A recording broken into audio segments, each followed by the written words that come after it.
By way of the Ralph Emery Show, real soon. Hi, folks. This is Kris Kristofferson. I'm looking forward to visiting with you on the Ralph Emery Show real soon. Okay, you ready to go? Did I remember the words right? That was good. That's the hardest thing to do is say my name for me. I swear to God, I can't say Kris Kristofferson. Nobody else can. Not even to an operator on the phone. All right, here we go. Hello, everybody. We welcome you to our show again this week, brought your way by Ford Trucks, by Jimmy Dean Sausage, and by Raid. And our special guest star this week is Kris Kristofferson. Kris, welcome to our show. Good to be back, Ralph. Kris, let me hear you say Kris Kristofferson. How fast do I have to say it? Kris Kristofferson. I never met a guy that couldn't pronounce his own name. Well, he probably had an easier name to pronounce. Kris. I think we better get off it. It sounds like Mel Tillis. You said a moment ago you have a hard time with telephone operators? I can't even, I sort of spell it to him phonetically. Kris, you're in Nashville to do a tribute to Hank Williams, aren't you? Right, we're doing it tonight, I think. It's, I think, Brenda Lee and Waylon and Ray Price and a whole bunch of people are on it. Looks like a pretty good show. Did you ever know Hank Williams? Well, he was my hero. First time I ever heard him was on the Opry, and he was singing Lovesick Blues, and it was, he got like 5 encores or something. I'd never even heard of him. Where were you? I was in California, and I hadn't been listening to the Opry a while, and I didn't know who he was, and all of a sudden here's this guy singing like I'd never heard before, the Lovesick Blues. Imagine the first time you ever heard it. And they kept bringing him back for more. He was about to go off on the road somewhere. And I bought every 78 he had after that. I didn't even ask what it was. I just say, you got any Hank Williams records? So you became a genuine fan. Oh, I'd have to say I was a fan before anybody in California anyway was. But unfortunately, I couldn't yodel, and that was one of my first big heartbreaks. So you couldn't do Lovesick Blues? Couldn't do Lovesick Blues, Long Gone Lonesome Blues, or many of the ones that. In fact, one of the ones I'm doing tonight with Hank Jr., he's got to do the little yodel at the end of Nobody's Lonesome for Me, and I just kind of move my lips.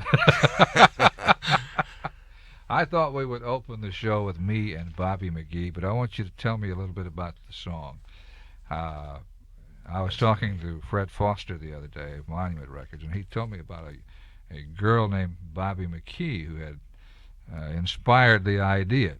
Well, she was, I think she was Boodle Bryant's secretary downstairs from Fred's office, and Fred called me up at Combine and said he had a song title for me.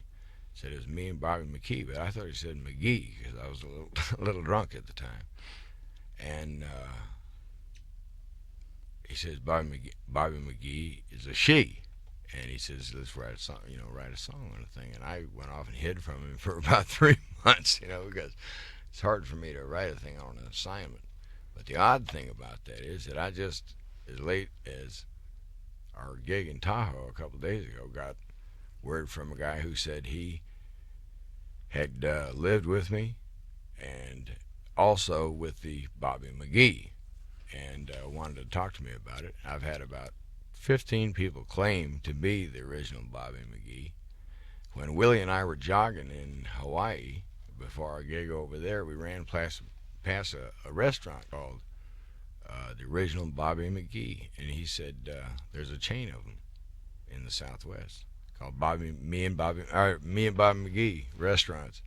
And it should have been McKee, but it never was. Do you get a cut of the hamburgers or whatever? They don't even give me the French fries.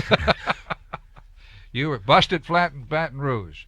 Now, I remember you used to fly helicopters. We'd see you around Nashville, and then we wouldn't see you for a while.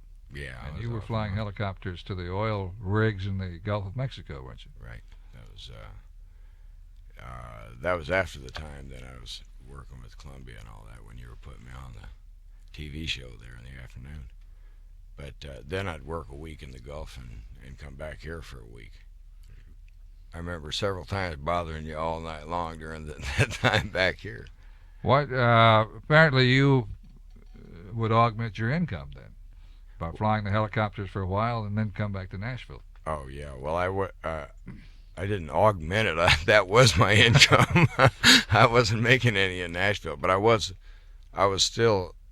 felt staying in the business by coming back here every other week. Busted flat in Baton Rouge. Was that accurate? I was flying in Baton Rouge at the time. I had been busted all over the South, but I meant broke at the time, and I don't guess it was accurate because I was flying when I wrote it, but it was supposed to be something in the past.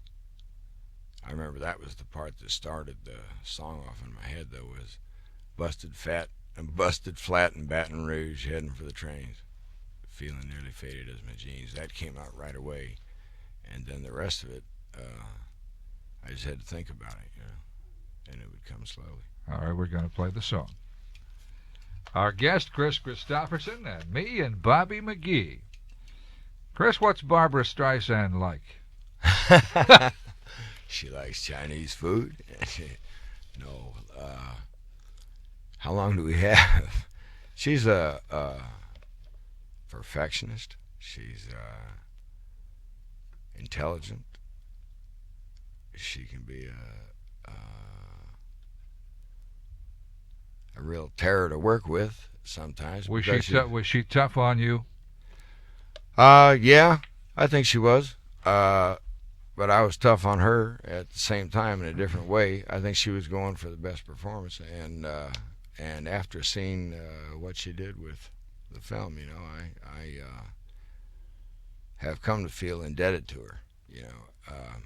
I think whatever went down between us, as far as tension, she was doing it for a reason, for the film. I would hope that in the future she'd have enough. I think we came out with enough mutual respect where she would tell me that she was the director rather than just sort of pretend she wasn't. But we're friends now. Are you going to make another picture together? Well, she said something about it, like it's off in the future or something, and a friend of hers mentioned a possibility, but it wasn't anything definite. I'd like to, because it's going to be first class, the production of it and everything. Kris, how about your movie plans for 1980? I just finished, I haven't finished yet. I've been working 6 months on this Heaven's Gate that Michael Cimino has directed up in Montana. We're going off to England to finish it up in April, and it's a real epic, and it takes place like the part we've done was 1890, the Johnson County Wars up in the Northwest, and it's a beautiful film. I'll never be in another one like it. The script's great. What sort of character do you portray? Well, it's a real character in history, but he's combined a couple of them. There was I'm a person from the what you call the aristocracy, if there's such a thing in the United States at the time, the Ivy League,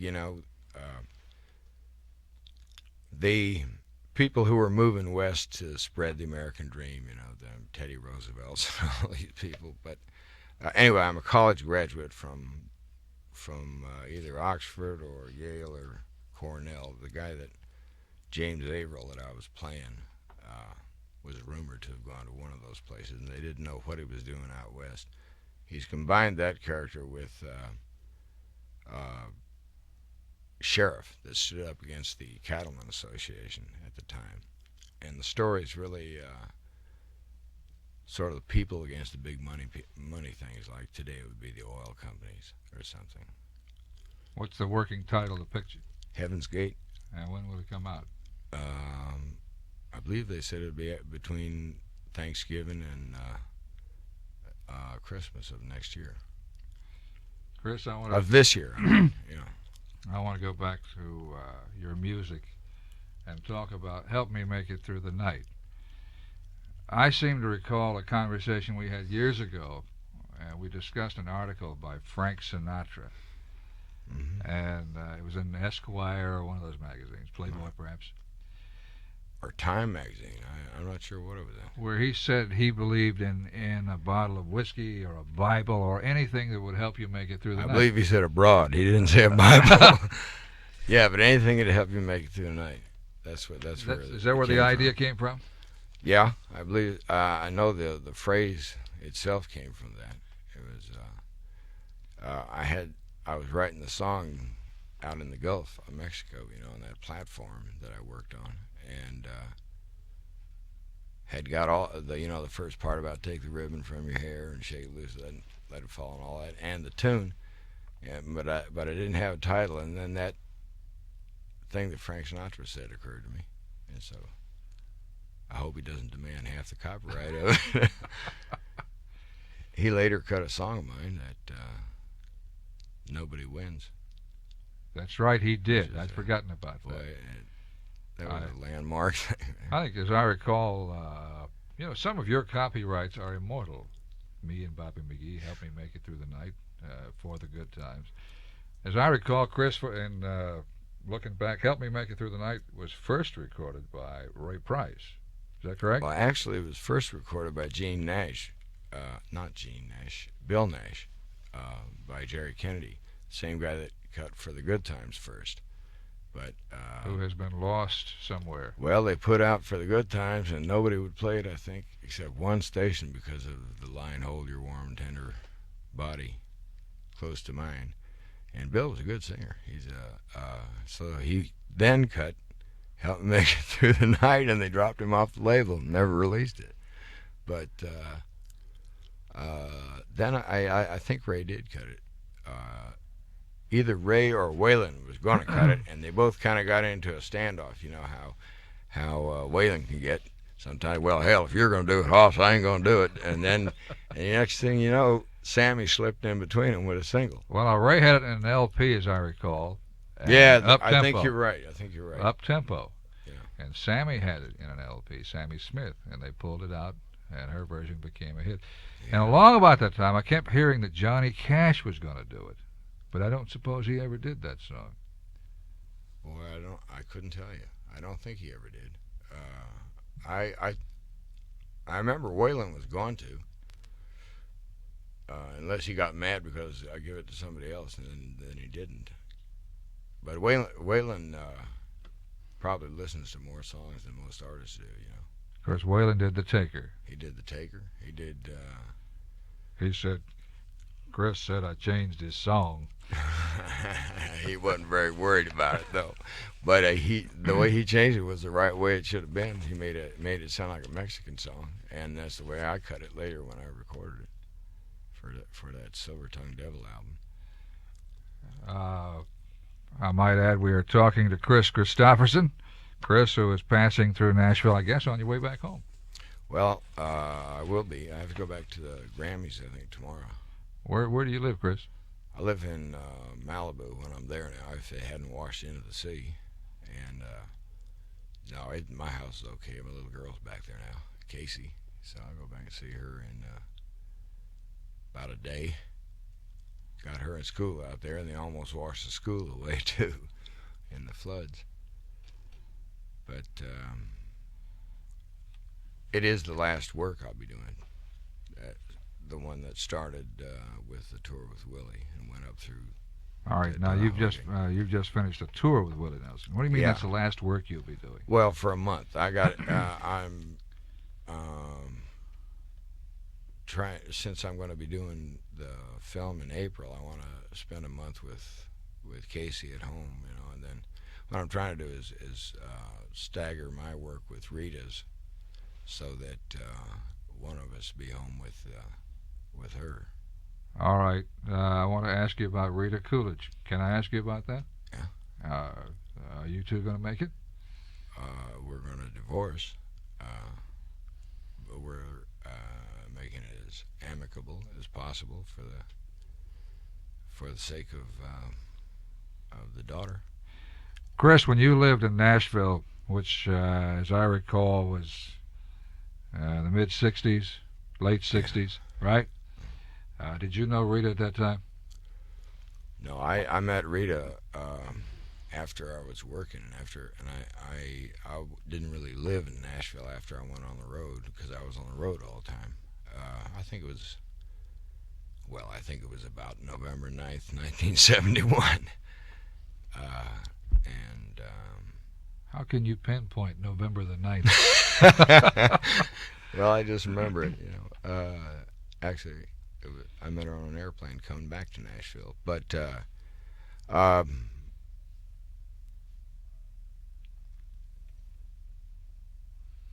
in answer to the first question, I didn't know her then. No. Well, the reason I brought that up, she is a native of Nashville. Yeah. At least I know she grew up here, went to high school, was a cheerleader. Yeah, she went to high school with Brenda Lee. Brenda Lee. Yeah. They were cheerleaders at Maplewood High School. Was it? I didn't even know which high school it was, but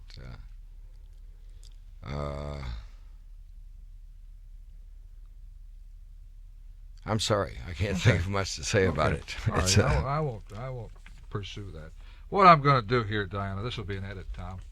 I'm just going to talk to Kris about his music, and when I've gone about an hour or 10, I'll probably have enough if you'll let me know, okay?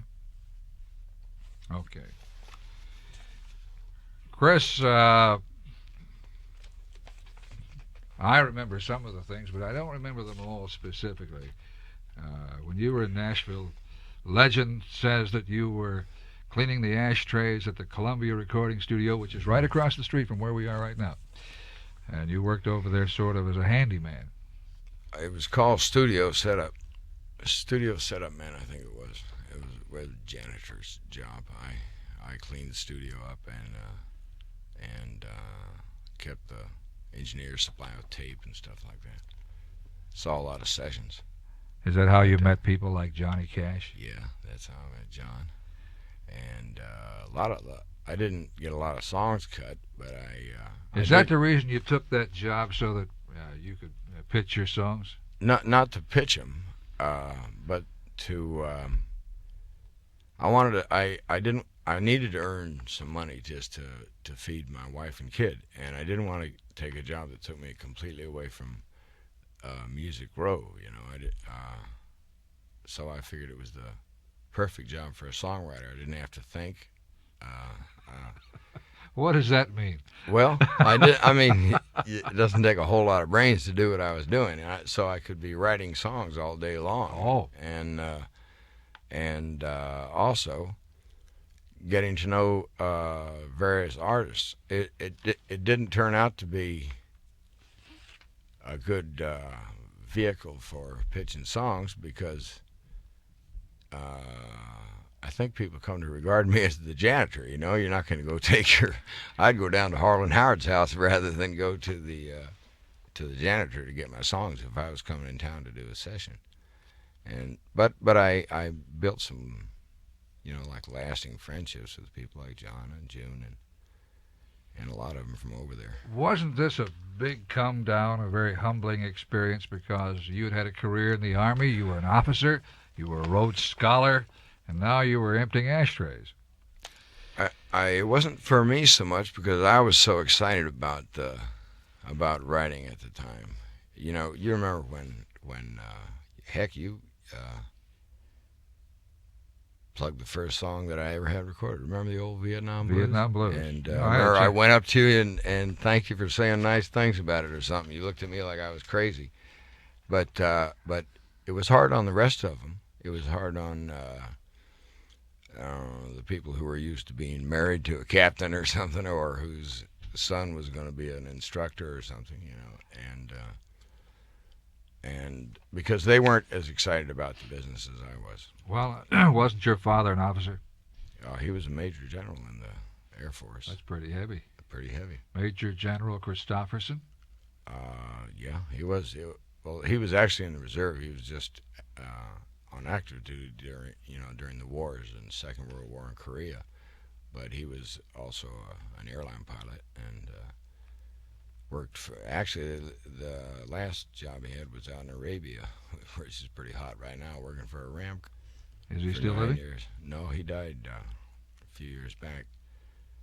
fortunately, after I started making a living. And Well, I wondered if he ever forgave you. Because, oh yeah, huh? oh yeah. In fact, I got a letter where he wrote and asked me to forgive him for. I see. He said nobody could have ever told him not to be a pilot when he wanted to be one, and he really felt like he was wrong for trying to tell me what to do. But didn't he weren't you going to be an instructor at West Point at one time? Oh, that was my next assignment. When I was coming back from Germany from my 3-year tour over there when I came to Nashville, and had I not gotten out of the Army, I would have gone to West Point and taught English literature or something. And I'm sure it was disappointing to my family when I decided not to do that. But they're reconciled to it. Kris, was there ever any reference to the term hillbilly? Our boys down there with all those hillbillies in Nashville? I'm sure that was a big part of it. Because the image of Nashville at the time, well, people in Nashville didn't even admit they went to the Opry back in those days. Right. And you didn't have the mayor turning the first spade of earth on some new Music City construction or anything. The town of Nashville was even kind of schizophrenic about the business, and I'm sure they thought I was in the hillbilly capital of the United States, but heck, my mother's the biggest country fan in the world now. I think she calls up and disguises her voice and requests my records and stuff like that. And she's come to really respect Johnny Cash and June Carter, people like that who before I think they thought they were not ignorant necessarily, but definitely a style of life that they didn't want to know anything about. Mm-hmm. And I think just like the whole public has come to look a little differently at country music and Nashville since then. They have too. Kris, where were you raised? Brownsville, Texas. But I was in the Army. My daddy was in the Army, so we moved a lot. I went to high school and college out in California. And where'd you go to college? Pomona College, a little small liberal arts college out in Southern California. A lot has been written about the fact that you became a Rhodes Scholar, and I think people in the music business are proud to say that about you. It's kind of like one of us was pretty smart. That's great. That's great. What exactly is a Rhodes Scholar? Well, the Rhodes Scholarship was set up by Cecil Rhodes, the old diamond billionaire, whatever, and the intention was to have a sort of a brotherhood of all the English-speaking people. So he's got a scholarship for the Canadians, the Americans, and the Australians, to go study at Oxford, so that we would all have I guess the best of all possible educations or whatever. So there used to be anyway, 32 people selected a year to go from the States, and you have a competition for it. It's based on your grades and at the time it had something to do with athletics, with if you were in sports, it helped, which I was, and I also had something going for me with creative writing. I'd won a couple of creative writing prizes. What sort of sports were you into? Football and boxing. And, I didn't know that. Were you any good? Well, I wasn't big, but I was slow. I was good enough to make first string there, and but it was only because of I loved it so much. It meant as much to me. What position did you play? I was, would you believe, weak side end and a linebacker, and too little really to play at a big school. I probably couldn't have got a suit at Stanford even, but I loved it so much. I played more than I deserved to. Fortunately. So back there someplace is a yearbook from Pomona College with your picture in a football suit. Right? Oh yeah.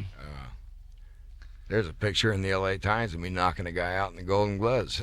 there's a lot of inconsistencies, but it was important to me then. I guess as music got to be later. Were you a Golden Gloves champion? No, I was. In fact, the guy that won the championship down in L.A. that year just beat the tar out of me. I never really was in shape then, but I boxed later when I went over to Oxford for a couple of years and got a little better. I loved boxing, I guess. What weight were you in? What division? I was welter in the Golden Gloves, but I was anywhere from light welter to light middle. And I was just going to say my first actual hero when I was 8 years old was Rocky Graziano. You know, I wanted to be a boxer. And then it was Hank Williams from then on, you know, I guess. Is that because Rocky couldn't carry a tune? I don't know, or else I couldn't hit or something. Chris, when you left college, I'm trying to tie up a loose end here. How do we get from college to the Army? Okay, I went from college in the States to Oxford for a couple of years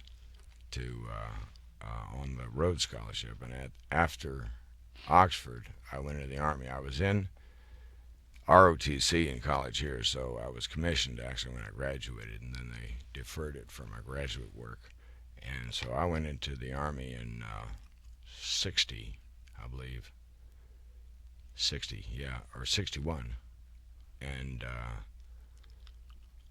went through the schools, you know, Ranger School and Jump School and Flight School for about a year and a half, and then I did a 3-year tour in Germany, and came back here right before the buildup in Vietnam, because they were just asking for volunteers as my tour was running out in Germany. And I was the only guy in the unit that was crazy enough. I volunteered to go over there. Thank God they turned it down. And turned out it was because the assignment at West Point had priority. And I eventually didn't take that either. I came to Nashville instead, but that was in the summer of 65. There had to be a turning point in your life when you finally said to yourself, I'm going to Nashville. I'm really going to do it. Uh-huh. You recall that time?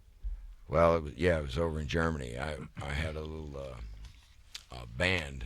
Most of them were enlisted in, and we'd play it at the Rod and Gun Club, you know, and the NCO clubs and the EM clubs, and didn't make any money. You know, $50 they'd pay us. They wouldn't even pay for gas. But there was a guy in the unit that I was in who was also a helicopter pilot who was a relative, I think, of Mary John Wilkin, and he sent her some of my tapes. And God, we waited for the word to come back, you know, and it never did.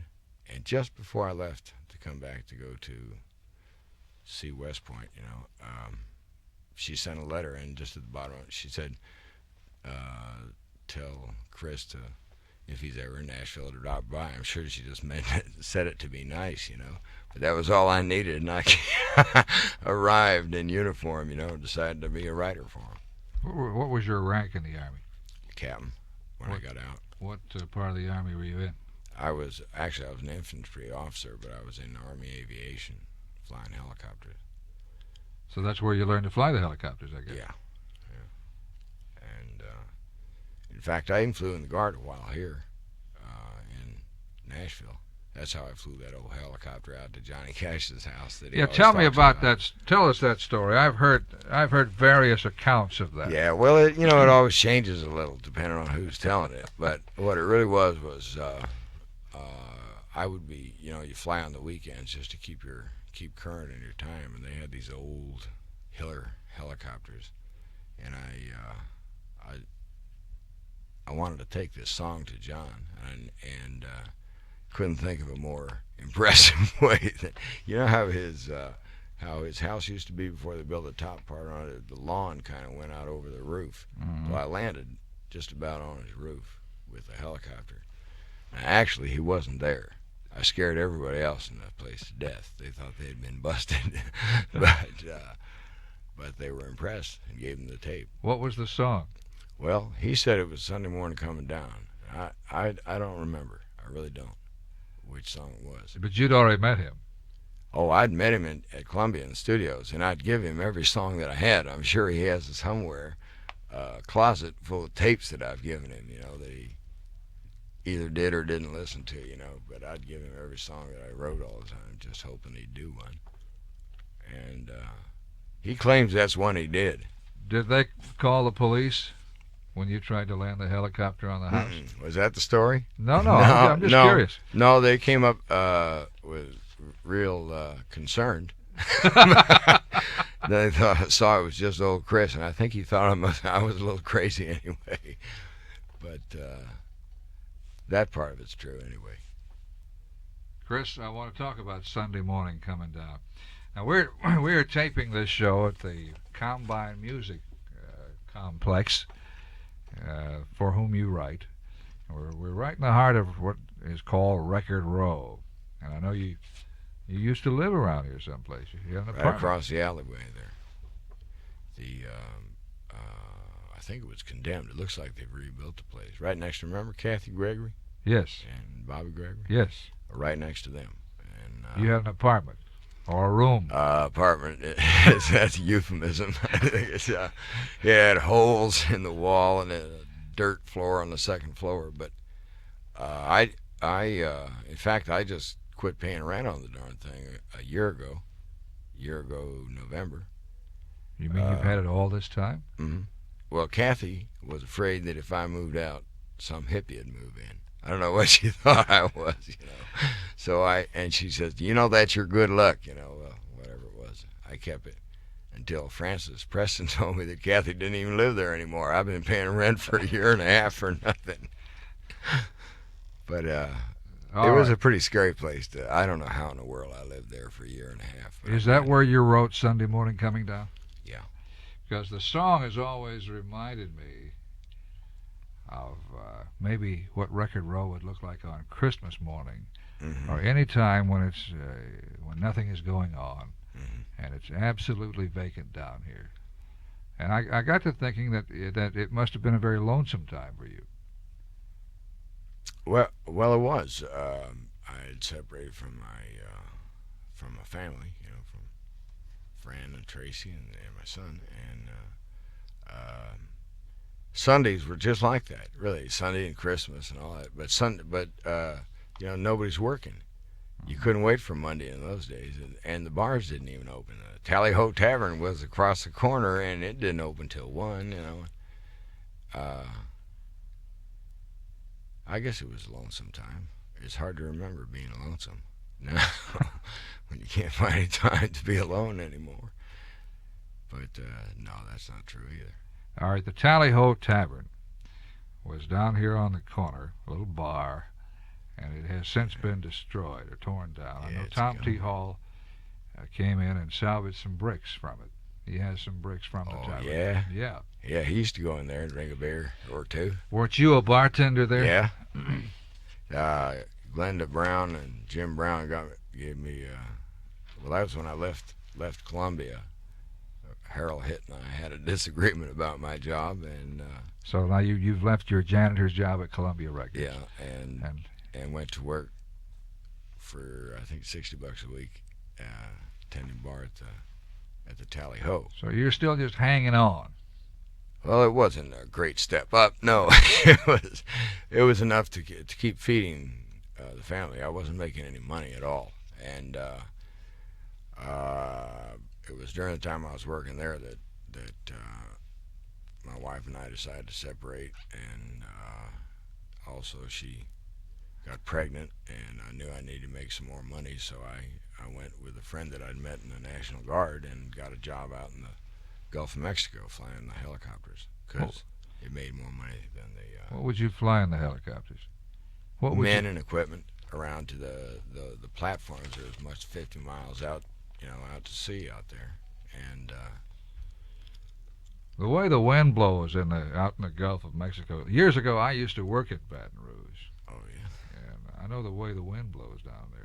It must have been pretty hairy to land a helicopter on an oil rig. They just wrecked one a couple nights ago, I heard. He out there landed and missed the platform. But it was hairy. But you couldn't ever fly at night because they didn't have the equipment in the aircraft. But the weather was very changeable, and mainly it was lonesome. You talk about lonesome. It was just like prison, but they didn't lock the doors. You know, they didn't have any wine, women, or song. You know, and it was 7 days at a time, and you're 50 miles away from land, let alone whatever is going for you in Nashville. You know, so I couldn't wait to get back to Nashville every week. Kris, at what point did you finally leave Nashville? What was Well, what was happening to you? What made you finally leave here? It was going on the road. Just when I quit my job, it's hard to believe. 10 years to the day from when I started this movie I was just talking about with Chimino. April 15th of 1969, I came back here and John was doing that TV show. The Johnny Cash show. Yeah, and never did get another job after that because Fred Foster and Bob Beckham financed me so I wouldn't get thrown in jail for non-support. Because I hung around that show with Mickey Newberry and pitched a lot of songs to the artists that were coming through, and like Roger cut Bob McGee, Roger Miller. I heard a story the other day that you went out and gave Roger Miller Bobby McGee and really upset the people at Monument Records because they wanted you to record that. Well, that's possible. I don't know. I think, in fact, it's true because I had already given away Sunday Morning Coming Down to Ray Stevens. And it was sort of like, well, what are you doing to us? Fred had been waiting to record me for a while. And I don't know. I was so thrilled that Roger wanted to do it, you know. I just gave it to him. Kris, what did you think about Kris Kristofferson making records back in those days?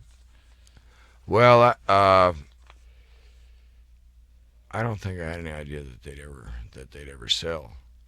I didn't have the faith in them that Fred did. You know, he wanted me to do an album, and we worked a long time at it. Then finally we did do it. I figured it would be a good demo for, you know, if nothing else, and it turned out to be because there was 4 of the songs on it that got covered and were hits, like For the Good Times and Sunday Morning Come Down by McGee and Help Me Make It Through the Night. Mm-hmm. And that's really when I moved away from Nashville, though, because I sort of went out and started to do just a couple of places, you know, to promote the record, like the Troubadour in L.A. when the record was going to be in L.A. and it never stopped. Before I finished that job, I had an offer of another one, you know, and then the next thing you know, I was on the road for about 7 or 8 years, and I didn't really move anywhere until Rita was pregnant with Casey, and we decided we needed a house, and she bought one out in Malibu. All right, let me clear up a point that might confuse some of our listeners. You've been married twice. Right. You were married to a pretty little girl I used to know here in Nashville. Yeah, Fran. Yeah. And you had a child, Tracy.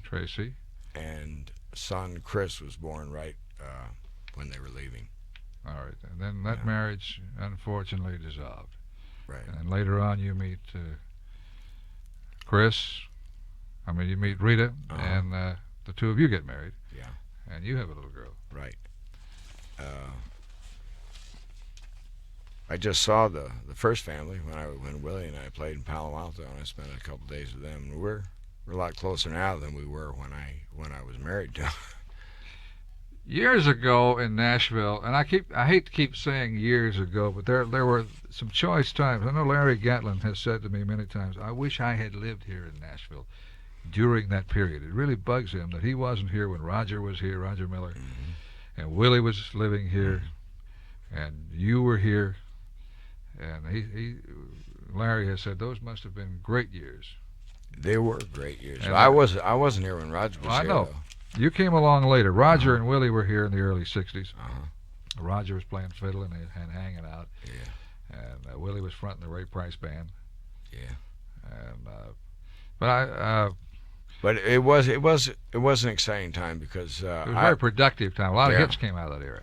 and there were a lot of interesting writers that hung out that weren't really famous then, and you would get to know the stars, because you could go out and drink with them and everything, or hang around them. I don't say you were really friends with them, but there were people like Red Lane and Jimmy Day and people like this who knew the stars, and they were good writers, and we'd hang around and swap stuff. Chris, I seem to recall that one of the first songs, other than Vietnam Blues, which Jack Sanders did. Right, he did the first thing. Then Yeah. Dave Dudley had. I had a chance to record that one time and did not return Mary John's call soon enough, and she gave it to somebody else. And I really got upset. I did one of your songs in the early part of your career. Late Night Morning Sidewalks. Yeah. Right. I wondered if you remembered that. I like that. It was terrible. You're the only one who ever did it. What do you mean it was terrible? It was terrible. Well, it didn't. A couple of those and we can retire. Recently. Oh, I know what I was going to say. It was terrible. It was all I could do to carry the melody. But, the melody was pretty weird when you think about it. It was all I could do to carry it, too. I recorded that for ABC Records. Yeah, but nobody held a gun to your head. I can't feel guilty about it. But it seems to me the first song that you had recorded that did anything was Jody and the Kid. I think so, right. Roy Drusky. And then after that came a whole flock of good things. Recently, Willie Nelson did a tribute to you. Oh, boy, that helped. And what do you mean, oh, boy, that helped? You're not destitute anymore, are you? Well, no, I'm not. I mean, I don't need to work. It's not like what it helped was is so many people have come to forget that I'm a songwriter. That they act like I haven't done a thing with music since the Silver Tongue Devil album, that was back in 1971, and I've been on the road playing more than I have done movies. I've spent more time with music, but the impression that most people seem to have is that I just went off and beat a movie star and forgot all about the writing. And I think Willie's record made a lot of people aware that I'm a writer that weren't ever aware of it. God, it's been 10 years or something. Mm-hmm. But and he's so hot right now. I would imagine that would be a way to make a few dollars. Have Willie Nelson record your song. Can you imagine? It was funny. Somebody sent me. It turned out it wasn't Willie at all, but it was a guy who signed his name Willie to a telegram that I got up in Montana this summer. It said, in my continuing efforts to revive your sagging career, I have come up with a script for you to do with me, and he signed it like it was Willie. But the guy who wrote it didn't even know that Willie was doing this album for me. I sent it to Willie to show him that he was reviving my sagging career. But it really did help, and it helped going out with him this time, too. Because it'd been a long time. Well, it'd been a year since I'd worked. You did a 12-day tour with him, didn't you? It was about 3 weeks it ended up being. But I'd not worked at all in a year with the music, and I hadn't worked by myself, without the old lady along for as long as I could remember, at least 6 years. And there's a whole difference when you're relating with the audience anyway. When you're with your old lady, or whether you're single.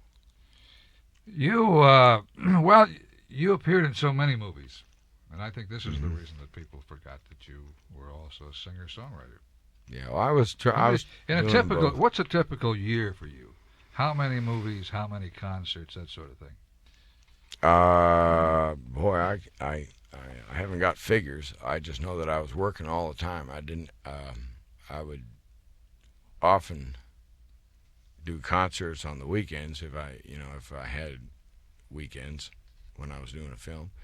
And as soon as the film was over, we'd go on the road, and then we'd go on the road until a film started. So I was doing one or the other all year long. At the most two. Well, the most films I did in a row was the Vigilante Force, a terrible thing I did, and the Sailor right after that, and then the Star is Born right after that, and they were back to back. Then I went out on the road until I did Semi-Tough. And then I did, after Semi-Tough, I went on the road until I did Convoy, and I went on the road during Convoy. And all this time I was drying out. Right before Semi-Tough, I quit drinking, and toured the whole summer of, well, I worked, I guess, right up to the point where I took that 6-month movie up in Montana last year. Kris, I gather that you are very much in demand in Hollywood. Is it a long way from Hollywood to Hollywood from 16th Avenue South here in Nashville? It's unbelievable. It's unbelievable to me that I'm sitting here talking with you like this right now. If you think back that it was only like how many years ago that we were having a coffee at 4 o'clock in the morning at your place over there at WSM, and Hollywood was out. It wasn't even in the plans. In the movies. How were you discovered for pictures? From performing, like when I went out to work and promote that first album. For some reason, we started getting offers as soon as I was working at the Troubadour there, and I think I started performing in June of '70, and I started my first movie at the 1st of November that same year. So it was just a matter of months after I started performing. I assume one successful performance begets another successful performance in a movie. I think they were just hungry. I don't know. It was the timing was right or something. It was. I think the movie did me more good than it did well commercially or anything, because a lot of casting directors and stuff saw the film and got me into the next couple of films that I did, like the one with Sam Peckinpah, the Pat Garrett one, and Bloom and Love. I got them off on the strength of the first film. But the first film I had to do a screen test for. Didn't you play Billy the Kid one time? Yeah, that was the Peckinpah one. I did. That was the third movie I did.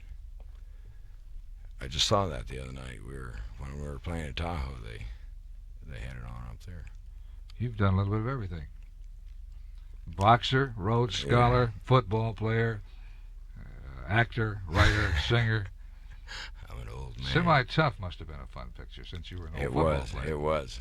But I got all my dreams of returning to action were wiped right out. I had 3 broken ribs. I had a broken finger, 2 broken toes, a torn hamstring, a Charlie horse. They were trying not to hurt me, and this was happening. It was incredible. I had no illusions that I could get out there and be Fred Biletnikoff or anything anymore. Tell me, I'm fishing here, okay? A funny story about making the picture A Star is Born, something that got screwed up. Well, there was. Do you know you remember the scene where we're at the piano? It's like the first time we get together. She's playing the thing, and I come down and I'm trying to put the make on her. So I say, "Hey, that sounds good," and I give her some words to it, and next thing you know, I sit down next to her and she's playing, and I'm singing In the picture, improvised you are words. the big. In the picture, you are the big singing star, Yeah. and she is the nobody. Yeah, and she's writing songs, and I've got her out at my house, and it was this big mansion, and she was sitting at the piano playing this melody, and I went down, and I ended up sitting on the piano bench with her, and she says, "God, that's beautiful," the words that I put to her song or something, and we end up kissing. I'm supposed to pick her up, in this very old-timey romantic way, and we sort of move off across the room into a bunch of pile of cushions or something over there where we're going to have a making love. And have you ever tried to pick somebody up when you're sitting down at a piano? It's not the easiest thing in the world to move smoothly from a kiss without breaking your stride, and what I did was, as I picked her up, first thing, I swung her feet around and cleaned everything off the top of the piano. There was glasses crashing on the ground and everything, and nobody yelled cut.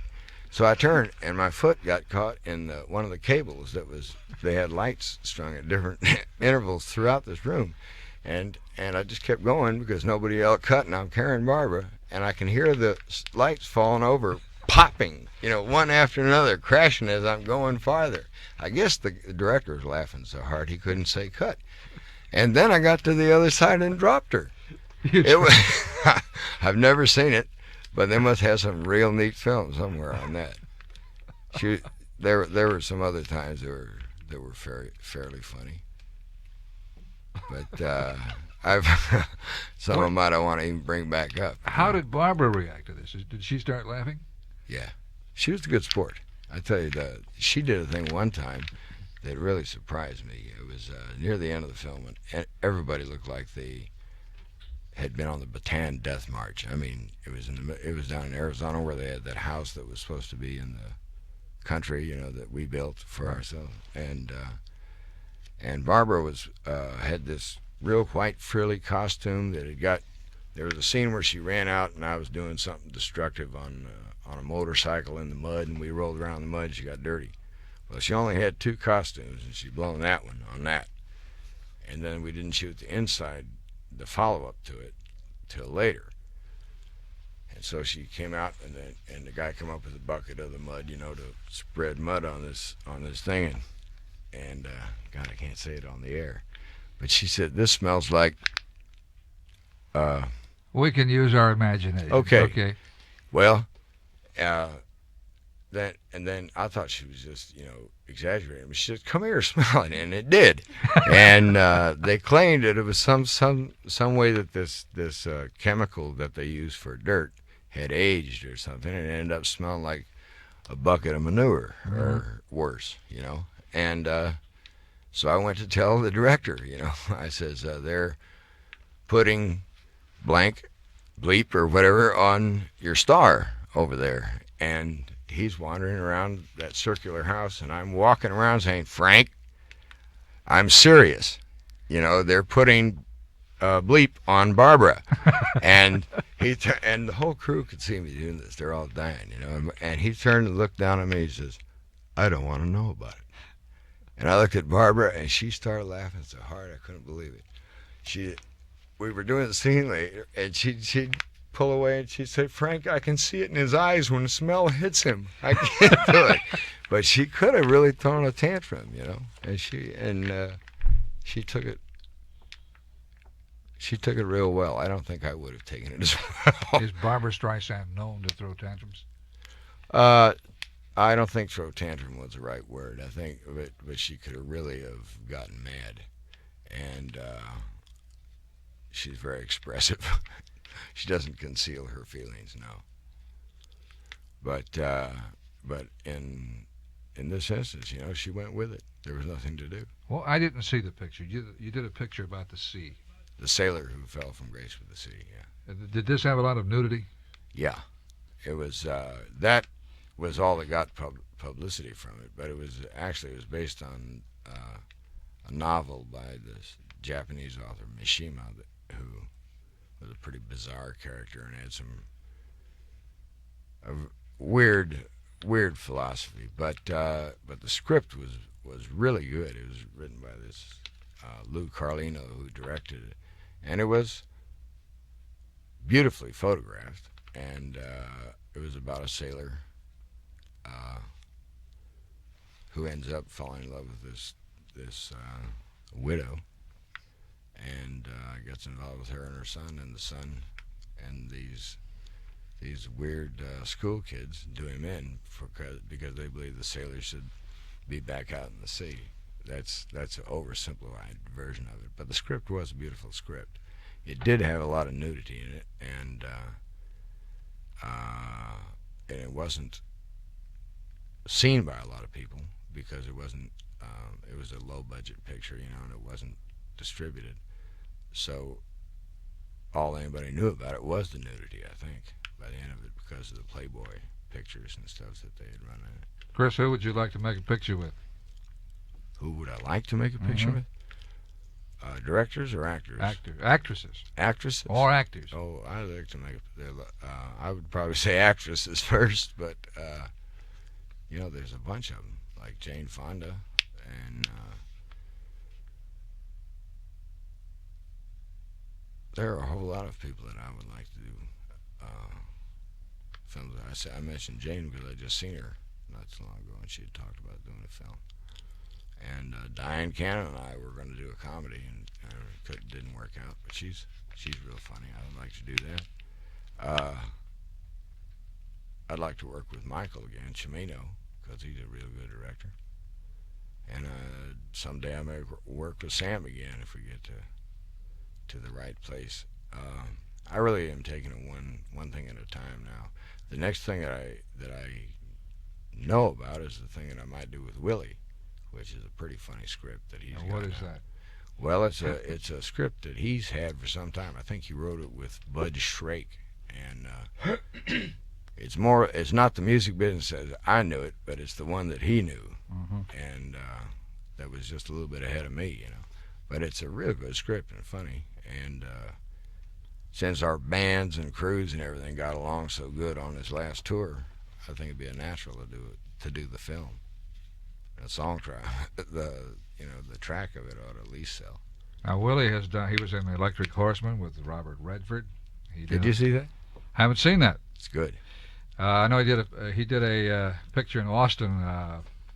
Honeysuckle Rose. Honeysuckle Rose. Yeah. I'm interested to see that one. And I get the impression Willie wants to expand his horizons.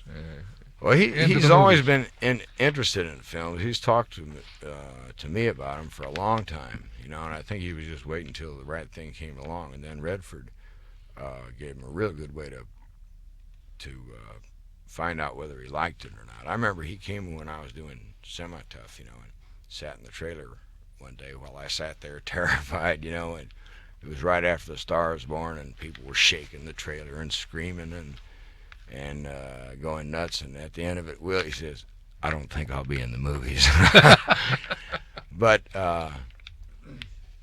then I remember when Robert Redford offered him this part in the Horseman, it was a real good way to find out if he liked it or not, because the burden of carrying the film was not on him, and they get along good, and he really did a good job in it in the Horseman. How do you handle mobs when people are not as well as he does, I'll tell you. People are screaming to see you, and they get a chance to come face to face with you, and I assume they want to pull at your clothes, and I've never forgotten. Years ago, I worked with Bobby Vinton on the road when he had Roses Are Red, and I saw 3 girls almost kill him. I mean, they got him up against a concrete post and just about beat him to death. And I thought, boy, this is a tough business. Has that sort of thing happened to you? I didn't almost get killed, but I've almost gone crazy. Just from well, you can't go anywhere. I mean, everybody comes up and interrupts you no matter what you're doing. Like we went to see the first night on the tour in Amarillo with Willie and I and the bands, went over to this club where Billy Joe Shaver was playing with his band. And it was like a scene straight out of The Star Is Born, where she says, "You're blowing my act" at the beginning of the movie. We walked in, and I hadn't seen Billy Joe in years, and he was really sounding good up there. And I didn't hear anything after the first lick of music, because people were coming up. They'd grab my jacket and say, "What are you wearing that for?" You know, and some old girl would grab my beard and say, "It's the beard reel," and yank on it. You know, I mean, I felt like a public toilet. I said, "Willie, they're writing on my walls. Let me out of here." And he can just sit there and shine it on and sign autographs all night long. He's like Muhammad Ali or like Burt Reynolds or something. But it put me under the table. I had to leave right away. Do you find it difficult to go out to, say, a restaurant? It depends on where it is. You know, back home, and one of the reasons that it's more comfortable in Malibu is that there are so many stars. You don't get much attention. You know. How about the tourist? Well, I guess most of the people out there aren't tourists. I don't know. I just don't seem to have the problem there as say I did in Natchez, Mississippi, when I was working with Muhammad. You know, of course, when you're around Muhammad, you're in trouble anyway, because everybody in the world wants his autograph. And just what did you do with Muhammad Ali? We did a made-for-television film that was based on a Howard Fast novel called Freedom Road, and I mainly did just did a friendship thing with Muhammad. You know, he wanted me to be in it. You didn't have to fight him, did you? No way. Show him what a good boxer you used to be. Are you kidding me? No, he's really a good person. But it's like jogging with Willie, though. You know, you don't jog a lot. You got every time somebody comes up with a pencil and a paper, you're going to have to stop. You know, and Muhammad wouldn't pass up anybody who wants an autograph, because he remembers when he was a kid how much it meant. You know, to see the tree that Joe Louis leaned against in Louisville. You know, and Willie, my guy. We were jogging someplace, I forget where it was, and these people hollered for an autograph, and then they had to go inside and get a pen and paper and everything. You're standing there freezing, you know, and the sweat's drying and everything. The guy comes out and says, "You don't mind doing this?" I says, "I mind the hell out of it. That so-and-so does." You know, he doesn't mind it. Do you sign autographs? Do you find Sure. Do you find a situation in which you will do that? Oh, I sign them anytime I can, because I feel so damn guilty if I don't. But the trouble is, a lot of time you're hanging up everybody, you know, the everybody who's waiting on you, and as soon as two or three people see you're doing it, then like if you're in a hotel lobby or an airport or something like that, more people start coming. They don't even know who you are, you know, and they just want to get whatever they're giving away there. All right, I want you to tell these folks what you did last night here in Nashville. I think you had a lot of fun. I did. I had a ball. I went over with Pete Drake and sang on an Ernest Tubb record, sang harmony with him and alternated verses, and it was I was so knocked out because I couldn't help but think back to when I used to listen to him, like in Brownsville, Texas, you know, back in the Second World War. You were an Ernest Tubb fan then? Oh yeah. Well, at least I could sing like Ernest, you know. I couldn't sing like George Jones or something, but it was really a thrill. It was just like what we were talking about before, about it being a long way from where we were 10 years ago to Hollywood or something. Thinking of that anybody'd even ask me to sing on a record with Ernest Tubb, you know, it was incredible. And what'd you do? Letters Have No Arms, and it's you know, I feel great, and I'm going to be tonight. I'll be singing with Hank Jr., you know, and asked by them to sing some Hank Williams songs. I mean, this is incredible to me. If you think back about it, it's a little incredible. There are not a lot of people in Hollywood who could do that. Well, there are not a lot of people who were a janitor who even get the chance to do it. You know, do you remember? I mean, the first time I was on TV, was on your show, I had to ask permission to leave Columbia. That's right. And came over and played the guitar. I used to have an afternoon television show in Nashville about 4 o'clock or 4:30. Yeah. And in order to be there, you had to come out and rehearse. Not a lot, but a little. Yeah. And you did have to leave. And you had a studio band there? Yeah. And Charlie Leuven was on, I remember, and he came up and told me to take a cigarette out of my fingers. I was sitting there beating that old 12-string and with a cigarette in my hand. But it's such a big jump to go from there to, I mean, that was you just did that because I think because you liked the songs that I'd written, you know, because God knows I couldn't get arrested. You mean singing? Yes. Yeah, Kris, I have to be honest. I didn't think you. Let's don't be honest. Let's. But you know what? How I compensated? The girls all loved Kris, and he really looked great. And I figured, well, they won't pay attention to the singing. Oh, is that it? Oh boy, that's terrific. One way or another, I get on there. But to go from that from where I'm, I mean, scared.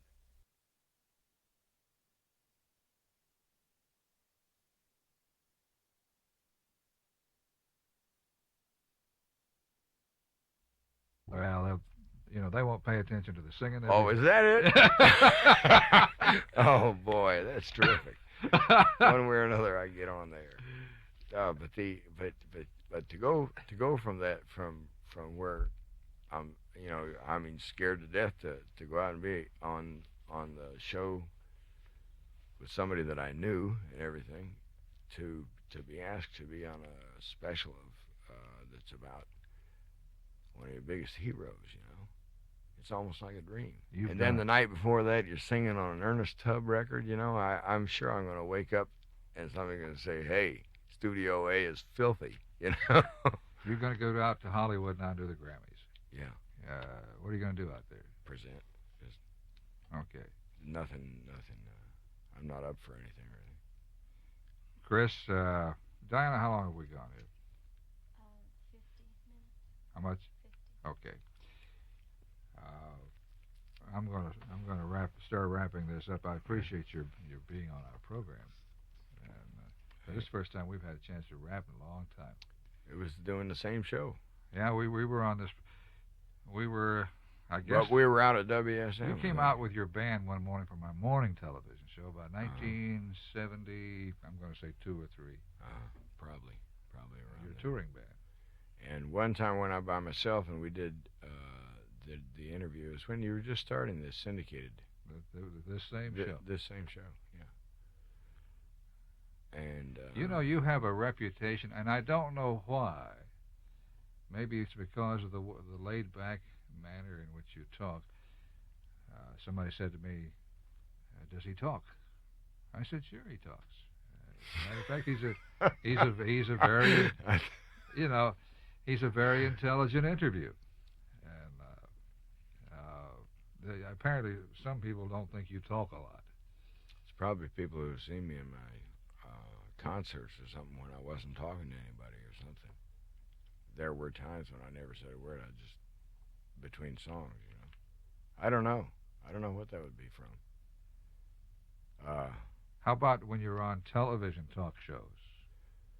Well, I'm not on a lot of them, but I never thought that I had any trouble with them. You were on with Donahue a while back.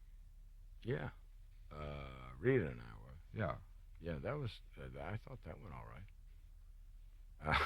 But this is a side of Kris Kristofferson I've never seen.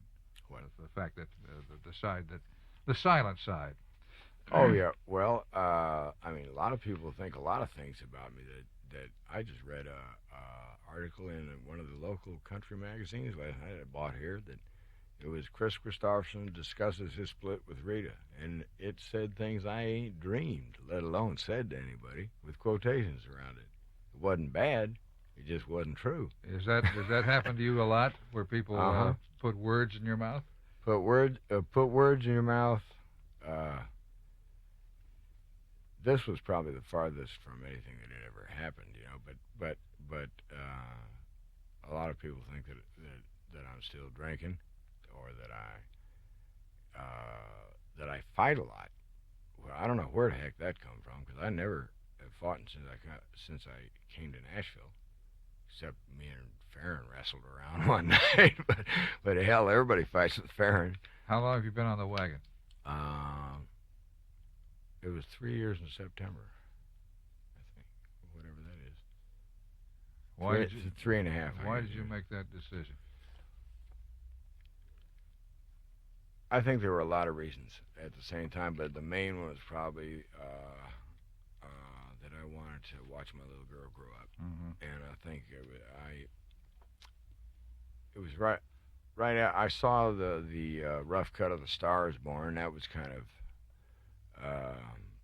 looked a little prophetic. I also saw a television thing I'd done with Geraldo Rivera. He came by to some concert I was doing for Cesar Chavez, which was at the end of a tour, and he filmed it, and I was real drunk, and I had to watch the interview in the sober light of day, and that wasn't too pleasant an experience. And I think Casey was probably the biggest reason. So I quit, and I doubt if I have no eyes to ever drink again.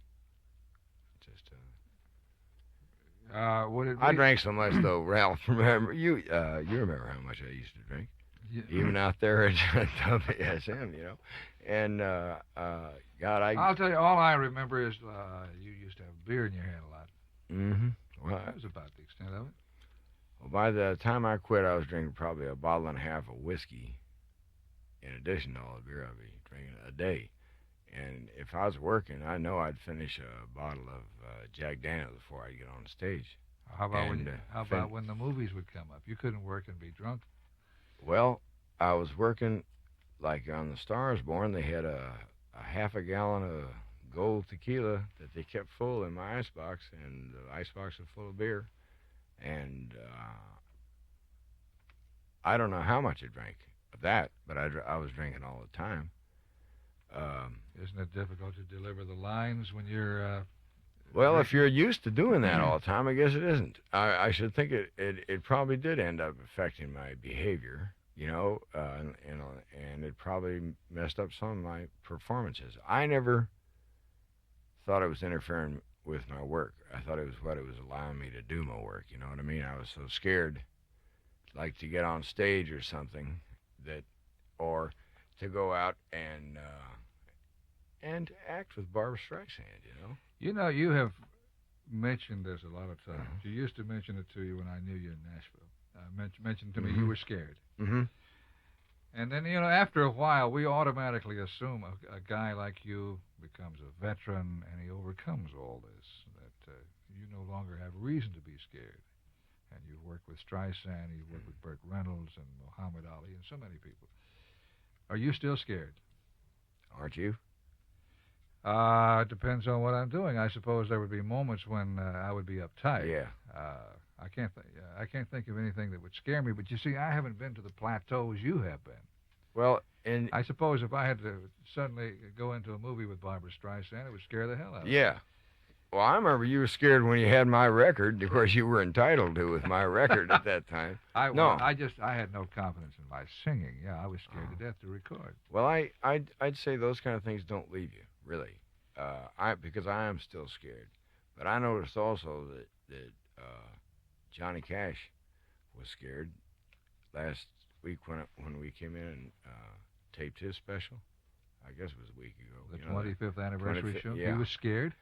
Well, he was shaking. Yeah, he was nervous. And I saw it one time backstage at the Hollywood Bowl, and I remember I thought the same thing you were thinking. I was thinking, God almighty, you mean you don't ever get over it, He was announcing Carl Perkins from backstage, and he was so nervous, I could see his hand shaking, and this wasn't when he was on pills. So Johnny Cash has always been nervous. Yeah, but he was scared. I think it's scary to get out in front of people. I read somewhere where that's the scariest thing for people to do. They fear it more than death and heights in the dark, deep water and stuff like that. I think I'm going to carry this a step further. I think that most entertainers who are veterans are more scared of their peers than they are of the audience. They're afraid they'll screw up in front of another great entertainer. Oh, that's probably true. I know I was the scaredest when I came back to Nashville about a year ago and did a show here. I worked myself into a whole psychosomatic sickness. I couldn't even leave the room, and it's silly because they're on your side. You know, Sure, your peers understand. If they don't, nobody does. I want to ask you about one more song that we did not discuss. I want you to tell me about the writing of For the Good Times. Well, I wrote that on the way. That was when I started working in the Gulf of Mexico. I was driving between here and New Orleans, or Morgan City actually, and I wrote that in that old. I had an old Opel that didn't have a radio in it, and was feeling that way, and wrote the song. Yeah, I remember. I think I was just leaving Birmingham, you know, where it used to get real dark when you left Birmingham going south to New Orleans, and the things started coming to me, and I remember I couldn't wait to get down to Morgan City where my guitar was to see if I could play the chords to it, you know, to the melody that was going in my head. But it was straight expression of what I was going through at the time. I didn't What were you going through? Well, I was something was over, and it was sad, and I think like the first verse and the chorus came right away, you know, and then I probably had to wait a few months till I got the right second chorus on it. And I still think it holds up. I knew it was a song that would be a hit. I thought that it would be not a hit, but would be recorded. It might be after my death or something, but I knew someday someone's going to say it's a good song. It wasn't like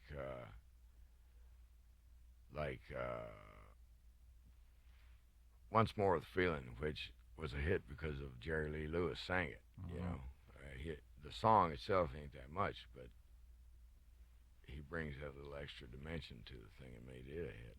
But I thought that For the Good Times stood on its own. You know, nobody else did for a long time, but for I guess about 3 years. But it's turned out to be a real. At least for me, it's my only BMI award for several years now. I'm going to put you on the spot. Examining recordings of your songs by other people, is there one that stands out in your mind as your favorite? Boy, that does put you on the spot because it would be a lot easier to say try and find one that you don't like, and that's real rare.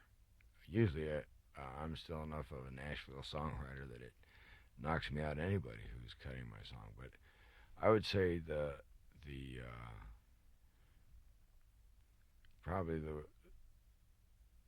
are different reasons that make them special to you. Like when somebody like Johnny Cash did Sunday Morning Coming Down, you know, and it got to be a record of award winner.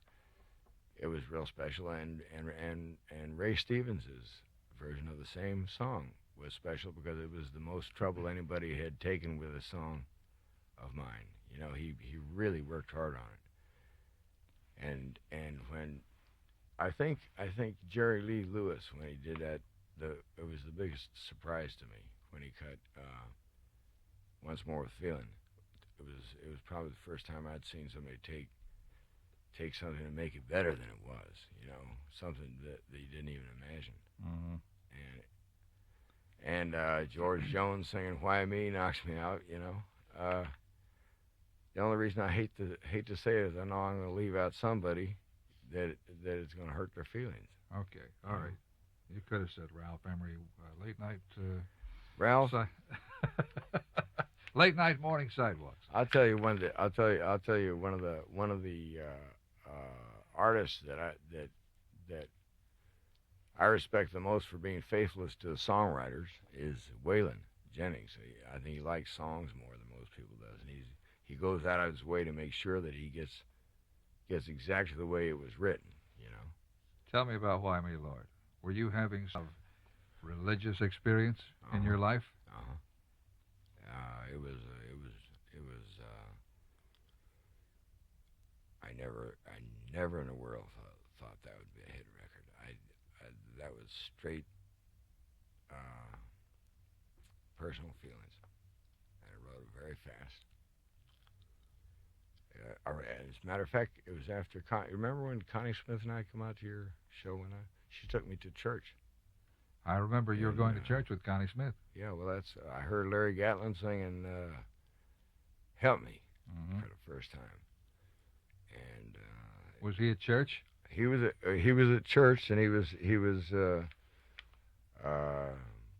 I guess I don't know. I guess in some churches they have guys sitting on a stool singing a song. All I know is that at one point it was Jimmy Snow's church out there in.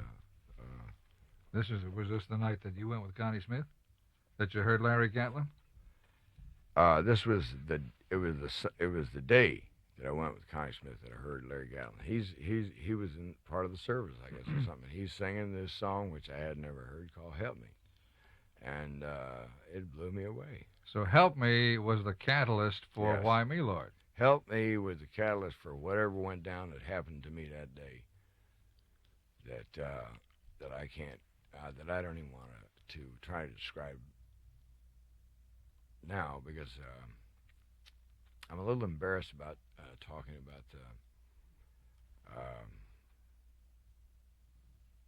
religion because I feel like what I can express about it I can do best in a song. Well, religion is very personal. Yeah. But it's also like a lot of people like to talk about it. People come up to me all the time want to talk about Jesus and want to talk about Christ, Christianity, church, and I feel if I've got anything to communicate about it, that I've formulated well enough, it'll come out in some work of art that I do. But I can't talk easily about it. I wonder if Michelangelo felt the same way. Well, I think it's a long way from the Sistine Chapel of Why Me, Lord. Kris, I thank you for being our guest in Nashville. We are very proud of you. John Loudermilk no longer lives here, but he once said that he thought you were the greatest talent to ever come out of this town. John did. And a lot of us admire you, and we'll watch for you in the movies. You saved that to bring me to my knees at the end. Holy smoke. Well, I don't know what to say to that. Just say goodbye. I appreciate it. Thank you. Thank you. No, that's what Roy Clark told me to say that when I won that award that time. For John won the Sunday morning coming on. For when